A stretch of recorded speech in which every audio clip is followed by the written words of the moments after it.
అధ్యక్షులు నలిగంటి శరతన్న గారికి, మరియు అదేవిధంగా అత్యంత శక్తివంతమైన ప్రజానాయకుడు మందకృష్ణ మాదిగన్న గారికి, అదేవిధంగా ఈ యొక్క రౌండ్ టేబుల్ సమావేశానికి వచ్చిన వివిధ విద్యార్థి సంఘ నాయకులందరి కూడా ఏఐఎస్ఎఫ్ రాష్ట్ర కమిటీగా ఉద్యమ అభినందనలు తెలియజేస్తూ, ఏఐఎస్ఎఫ్గా గత కొన్ని సంవత్సరాలుగా ఉస్మానియా యూనివర్సిటీలో వర్గీకరణ అనే అంశం పైన అనేక ఉద్యమాలు చేసినాం, అనేక పోరాటాలు నిర్వహించడం, అది ప్రత్యక్షంగా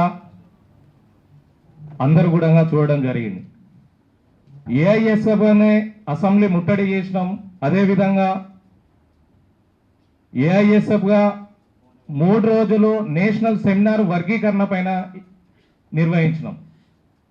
అదేవిధంగా అప్పుడు బీఆర్ఎస్ ప్రభుత్వం కేసీఆర్ గారు కృష్ణన్నను అరెస్ట్ చేస్తే దాదాపు ఒక 20 రోజులు ఏఐఎస్ఎఫ్ మిగతా అన్ని విద్యార్థి సంఘాలు ఎంఎస్ఎఫ్ అందరం కలిసి ఈ రాష్ట్రంలో ఉన్నటువంటి రాజకీయ నాయకులందరినీ కలిసి కృష్ణన్న విడుదలయ్యేంత వరకు కూడా ఏఐఎస్ఎఫ్గా మేము ముందు వరుసలో ఉండి పోరాటం చేసినామనే విషయాన్ని కూడా మీ అందరి దృష్టికి తీసుకొస్తా ఉన్నాం.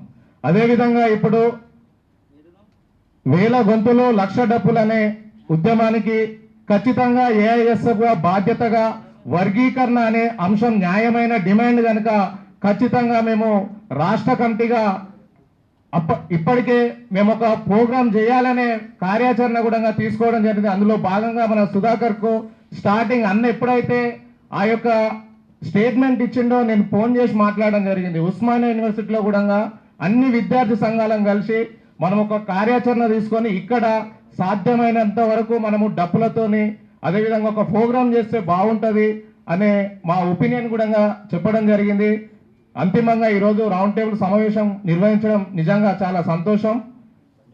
మేము ఏఐఎస్ఎఫ్గా మేము కోరుకునే ఒక సందేశం ఏంటంటే ఈ రాష్ట్రంలో ఉన్నటువంటి అన్ని యూనివర్సిటీలకు మనము ఉస్మానియాలా లేకపోతే ఒక కమిటీగా ఫామ్ అయ్యి అందరం యూనివర్సిటీలకు వెళ్ళి అక్కడ కూడా ఇలాంటి రౌండ్ టేబుల్ సమావేశాలు నిర్వహించి వీలైతే అప్పుడు ఉస్మానియా యూనివర్సిటీ వేదికగా తెలంగాణ ఉద్యమంలో రాష్ట్రం మొత్తం తిరిగి పాదయాత్రలు చేయడం జరిగింది.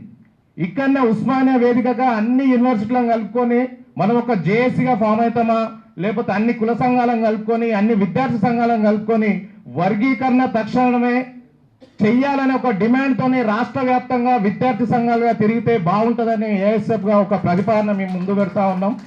అదేవిధంగా ఉస్మానియా అనేది ఒక సెంటరిక్ అంటే మీడియా కావచ్చు లేకపోతే ప్రపంచంలో ఎక్కడ అన్యాయం జరిగినా ఉస్మానియా యూనివర్సిటీ స్పందిస్తుంది, ఆ గుణం ఉస్మానియాకు ఉంటుంది. సో వర్గీకరణ అనేది ఒక సుదీర్ఘ పోరాటం. ఒక చిన్న విషయం, ఈరోజు మొన్న జూనియర్ లైబ్రేరియన్ అని 2 జోన్లకు సంబంధించి కొన్ని పోస్టులు వేశారు.